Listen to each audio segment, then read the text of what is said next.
আমাদের বাংলাদেশে মুসলিম অনুপ্রবেশকারীদেরকে হটানো চাই, তাই বিজেপি তাই। আমাদের বাংলাদেশ বর্ডারের সীমান্তকে বেড়া দিয়ে ঘিরতে হবে, আর জঙ্গি মৌলবাদীদেরকে তুলে তুলে উপড়ে আবার বাংলাদেশে পাঠাতে হবে, তাই বিজেপিকে আনতে হবে। 5 তারিখ থেকে আমাদের বিজয় রথ বেরোবে, মোদিজির নামে জয়ধ্বনি দেবেন এবং পরিবর্তনের সংকল্প নেবেন। পশ্চিমবঙ্গে আমাদের নেতা মোদিজি বলে গেছেন, ইয়া जंगल राज नहीं महा जंगल राज चल रहा है, इसको उखाड़ फेंकने का काम आप लोग को करना पड़ेगा।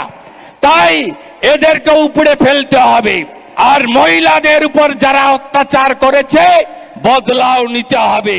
বিজেপিকে আনুন, পাতালের ভিতরে ঢুকে থাকলেও টেনে বের করবে বিজেপি সরকার, টেনে বের করবে।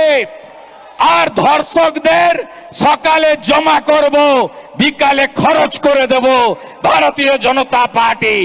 ইউপি পারলে, আসাম পারলে, মহারাষ্ট্র পারলে, উড়িষ্যা পারলে আমরাও পারবো। আমাদেরকে আপনারা আনুন। সব দেখা হয়ে গেছে। 25 বছরের কংগ্রেস, 34 বছরের কমিউনিস্ট, 15 বছরে এই দুর্নীতিগ্রস্ত তোলা আমুলকে এরা চুরি করেনি এমন কোন জায়গা নেই। পায়খানাও খেয়ে ফেলেছে স্বচ্ছ ভারত মিশনে। এপ্রিল মাসে যে বিধানসভার ভোট হতে চলেছে, এই নির্বাচনে ভারতীয় জনতা পার্টিকে আপনারা আনুন।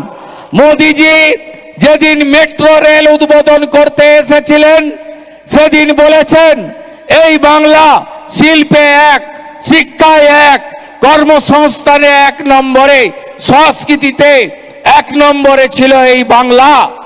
এই বাংলার হিত গৌরব আজ 15 বছরে ধ্বংস হয়ে গেছে।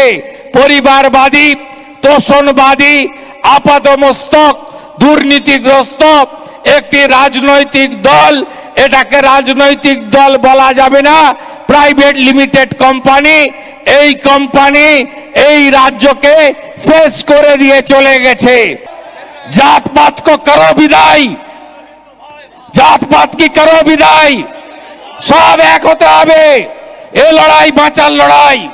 ভারতীয় সংস্কৃতি, সনাতন সংস্কৃতি বাঁচাতে হবে, আদিবাসীদেরকে বাঁচাতে হবে। এরা জামাতি সরকার করতে চায়, জামাতিকরণ করে দিয়েছে।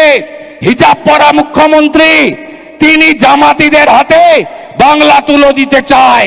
মৌলবাদকে রুখবেন তো, রুখবেন তো, জঙ্গিবাদকে রুখবেন তো, রুখবেন তো। আপনারা দেখছেন বর্তমানসময়.com।